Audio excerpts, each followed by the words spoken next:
둘도 없는 인간은 존재하지 않는다고 합니다. 자신들은 규칙에서 예외라고 생각하는 사람도 있겠지만 인류 자체도 똑같이 다른 무언가로 대체될 수 있습니다. 우리는 지금이야 운 좋게도 지구의 왕이 될 수 있었는데요. 하지만 미래에는 모든 것이 어떻게 되어 있을지는 아무도 알 수 없습니다. 우리에게는 경쟁 상대가 있으니까 말이죠. 그들을 잊어서는 안 됩니다. 오늘도 찾아온 토픽입니다.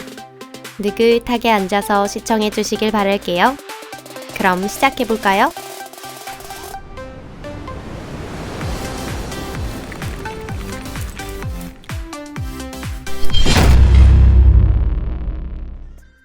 침팬지.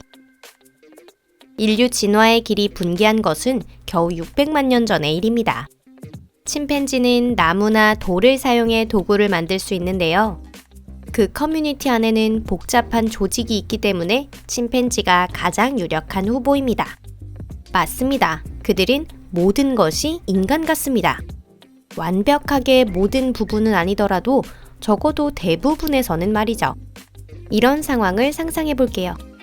지구 규모의 전염병과 상호학살의 결과 호모사피엔스의 절대 다수가 지구에서 자취를 감췄다면 침팬지가 우리를 따라잡는데 600만 년이나 필요할까요? 그럴지도 모르지만 정확히는 알 수 없습니다. 아마 침팬지가 인간의 수준에 도달하는 데 필요한 연수는 단 수십만 밖에 되지 않을 겁니다. 인류가 도달한 첨단 기술과 고도로 발달한 영장류에게 이상적인 지구가 손에 들어올 테니 말이죠. 쥐. 침팬지의 수명, 크기, 그리고 무게가 인간에 필적한다면 이 쥐라는 동물은 우스운 모양새로밖에 보이지 않을 겁니다. 그들의 수명은 1년 반에서 2년, 가장 길어도 3년이고 무게는 수백 그램입니다.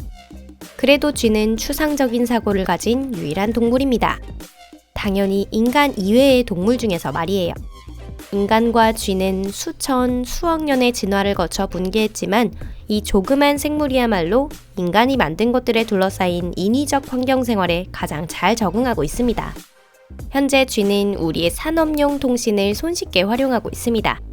그러니 수천 년 후에는 쥐가 무엇을 쓰고 있을지 알 수 없습니다. 고릴라. 2018년 여름, 코코가 죽었습니다. 코코의 추정 지능 지수는 90을 넘었는데요.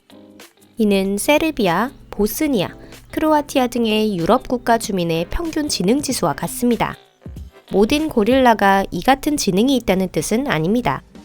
간단한 수화를 습득할 수 있는 것은 소수의 고릴라뿐이죠. 그리고 침팬지와 다르게 고릴라는 도구를 만들 수 없습니다. 고릴라가 가진 도구의 세계는 막대기와 둥근 돌이 전부입니다. 하지만 고릴라의 진화 가능성은 알 수 없습니다. 인간과 고릴라의 길은 1000만 년에서 1200만 년 전에 분기했는데요. 즉 진보 시점에서 고릴라는 인간에게 그만큼 늦어졌다는 것입니다. 하지만 약 1500만 년 후의 우주에는 지구에 고릴라가 창조한 성간 문명이 만들어질지도 모릅니다. 개. 개만큼 인간과 밀접한 관계에 있는 동물은 없습니다. 개를 길들인 것은 우리의 조상인 호모 에렉투스라는 사실이 간접적으로 증명되고 있는데요. 참고로 현대의 인도 원숭이는 강아지와 늑대의 아이를 훔쳐서 자기 지역을 지키는 번견으로 키우기로 유명합니다. 개와 영장류는 예로부터 우리의 동료였습니다. 개는 종자로서는 무력해 보일 수도 있습니다. 하지만 이것도 다 세계를 정복한 우리들의 환상에 불과합니다. 이미 도태된 개는 더 지적으로 발달한 종자로 바뀌었습니다. 개는 이미 대부분의 동물과 많은 영장류보다 뛰어납니다. 인간은 지금 미래의 두 발의 노예가 될 진화의 폭탄을 만들고 있는지도 모릅니다. 개를 볼 때마다 그 후손들이 지구의 새로운 소유주라고 상상해보세요. 늑대. 회색 늑대는 현대의 개와 이리를 통일한 단일종입니다. 호주 원주민이 영국의 원주민들과 비슷하다고 생각이 되신다면 퍼그가 북극 늑대와 얼마나 비슷한지 생각해보세요. 사고하는 방식조차 닮지 않았습니다. 늑대와 개는 동일한 종이지만 따로 발달했어요. 개가 인간과의 인위도태 덕분에 진화의 정점에 섰다면 늑대는 보다 강력한 자연도태에 따라 번영했습니다.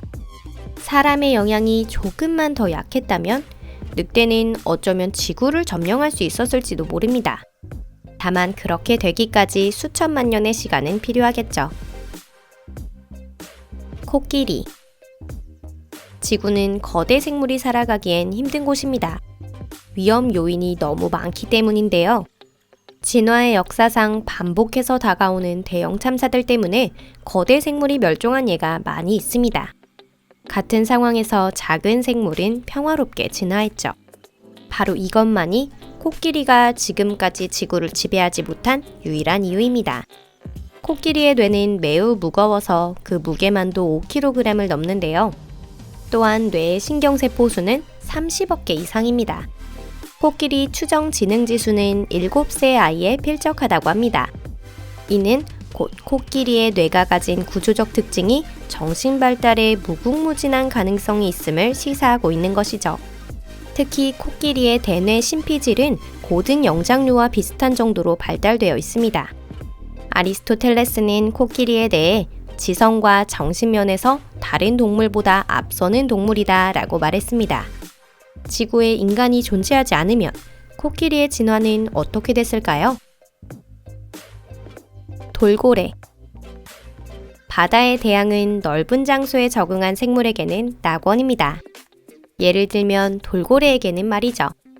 돌고래가 가진 뇌 구조의 복잡성과 무게는 인간의 뇌를 넘어섭니다.